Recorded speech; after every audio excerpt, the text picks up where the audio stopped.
All right, so I think this is recording. Let's take a look here at number 5. Now, I'm going to rewrite number 5 for you. This was originally typed up in a Microsoft Word file and then converted to a Google document. And the Google documents don't always like the Microsoft Word math equations. So let's be clear on what this is asking us to do. The first fraction has a numerator of x squared plus 10x plus 16. The denominator is x squared plus 6x plus 8. We're dividing that rational expression by 1 over x plus 4. All right.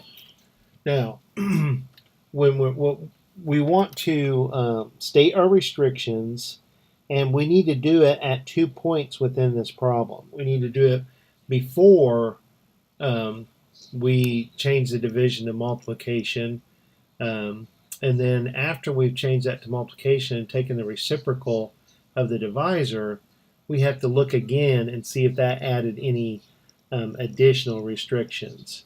Now, it's kind of hard right now. I can see that x won't be -4, but when I look at this trinomial, it's not in factored form, so it's very difficult for me to look and see what values of x would cause that to equal 0. So I need to start out by, off to the side, I'm going to factor this trinomial.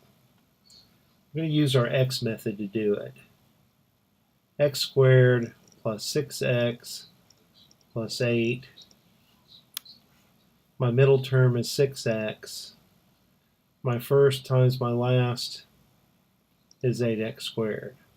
So now I need to come up with two expressions when multiplied together give me the top, and when added give me the bottom. So I think that 4x times 2x will do the trick. When I multiply that together, I get the top expression. When I add it, I get the bottom.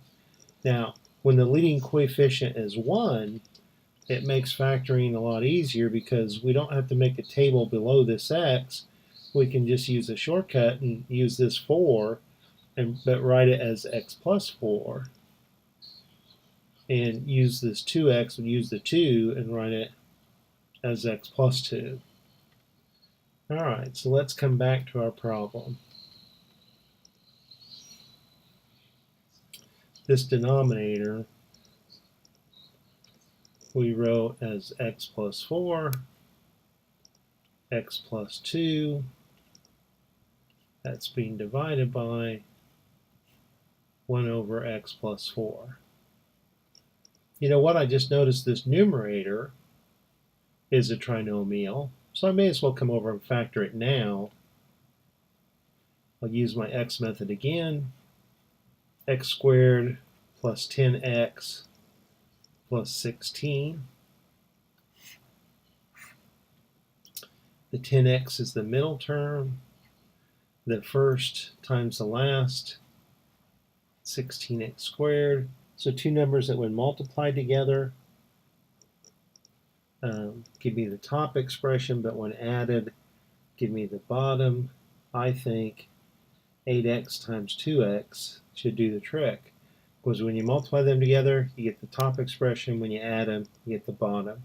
Since the leading coefficient is 1, I don't have to come down and make a table. I can do a shortcut, and I can just say that this trinomial factors to x plus 8. That's the number in front of x, and then x plus 2.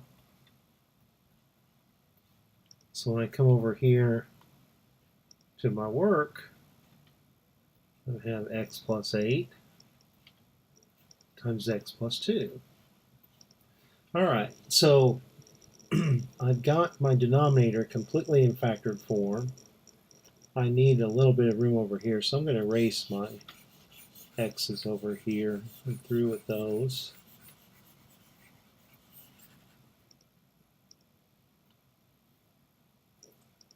So when I look at the denominator here in factored form, with the idea that I need to prevent a 0 from happening in the denominator, a -4 plus 4 would give me a 0. A negative 2 plus 2 would give me 0. And we already have said that negative 4 plus that positive 4, that would give you a 0. So we've got that in the list. All right, now I'm going to look and I see that I have an x plus 2 that I can divide with x plus 2. That's the only thing I see right now. So let's keep this first fraction the same.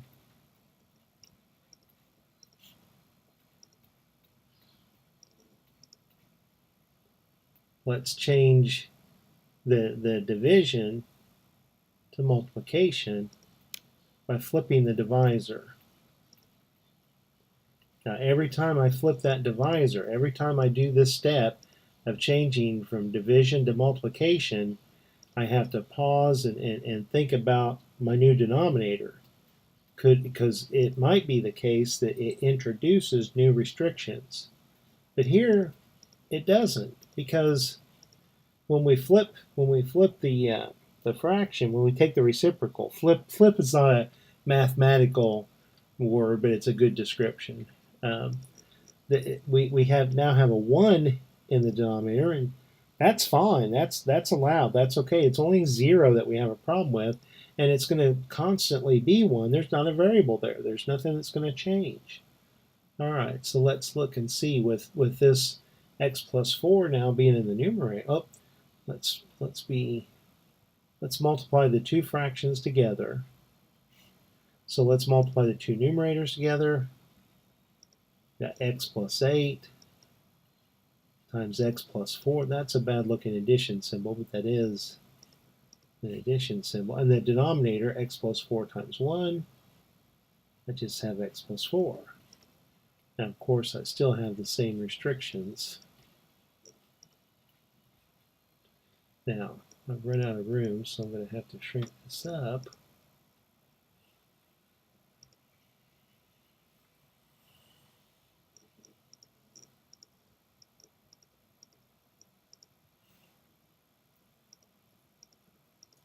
All right.